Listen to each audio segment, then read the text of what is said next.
You don't know how powerful you are until you examine and watch the content of your words and thoughts.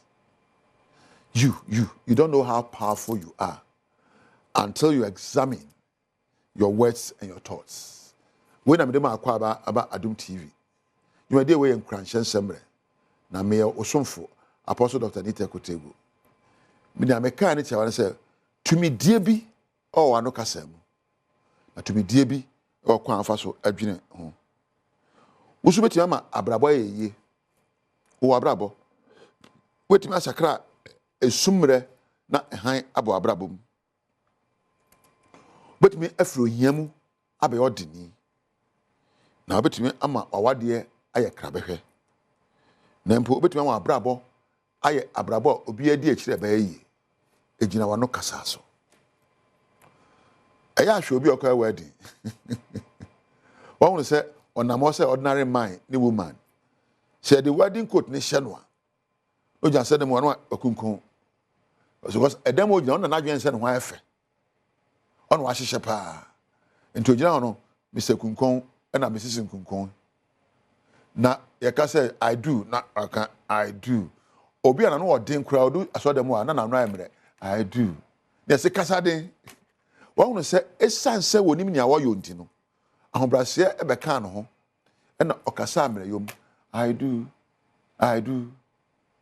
Sa suban we. Fabubura, nya hunu say oyo obi ada bia abrabo. Ukoye wedding. What are you wedding? Oh wedding Nyankopon. Oh wedding yedie. Oh wedding kudimdie. Na sua say obehye coat tintin kese. Na wama ahobrase adware wano kasa. Na kaksempa. You see, when humility reigns in your mind, you speak as a humble person. When love reigns in your mind, you speak words of love. Ade bi ada wa adwen proso no. E na woka. Me imagine ya ahyem manyansa ani Nkuranhyensem. E na me tie. Me nkyɛn wo, e na so nkyɛn me. Obetimi aye bi. Wetin na meka so. Enti ya na wahwɛ nneɔma a oyo no. On so de oyo wedding no, wakunkun the self esteem epeja. Ohun se osombo o waso dem wo. Nya hunu se osombo abrabo. Enya tara wa hye. Nya bibia wo fire. Enya sukọ akọ na wo fire. Onyame ebo se ne se so. Nti osombo. Se wo hwe okwan achi a atwere made in heaven. Te se dia wo hye te atwere made in Ghana wo so no. Wo kwan achi e a wo hunu ntia. Nti ye wo made in heaven anya hunu se osombo. Obi America on chen. Obi Europe on chen. O chen wo a Ochenwo ewo ni nyansa nimdie ene suban a odinam abrabom. Obi o China on chen. Obi o Russia no nya densen o. So o chen na no ya densen wo a ne ho odin ewo nyansa hwehunu ene kasa a woka. Abrabo ye bo obi nchen o. Se ni pane manager on chen o. O mu se oye akwahye na se de ba wo so sombo ma ho no wabusua. Odi ni die ma obi a bonya ni die abrabom. Wodi obuo sum obi a ye be sum obi. Wode kasapa e kasa che obi a obete kasapa. Enye kasa ye ka enye hwam. Moma ye mfa wodo nimdie hwehunu ahobrase enkasa kakra. Why? Enkasa nkyere ho ye ho. Oni pa de oye na nye.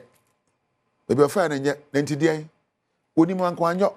Oni mpo na oye a moma ye mfa abotre ni nyansan ne nkasa ye nche ne oye ne sa nye meku mepra na se abufuo kwa ene ye ne ena ma yensa asese nyina se no abufuo ne de tugaram se abufuo ne de bibia o mamu ha o ma yempa kasa de yempa kasa odowom yempa hobrase kasa yempa kasa agina nkwampa so yemfa nkasa che ho na yemfa hye hu nkran ne abrabo enkoyie kakra abufuo na adoso do oya ode na adoso do otani nseko no adoso do na ntijwa na adoso do moma yenya kakra adofo yenyina ye kuruma baako eyeyi a yenyina timu ese a yenyina timu ti o kan yiye na meka ne yiye o kan ahobrasem na meka na ahobrasem o kan nyansem na meka na nyansem o kan odom na meka na odom a ema ya brabo eyeyi why so dia meka wate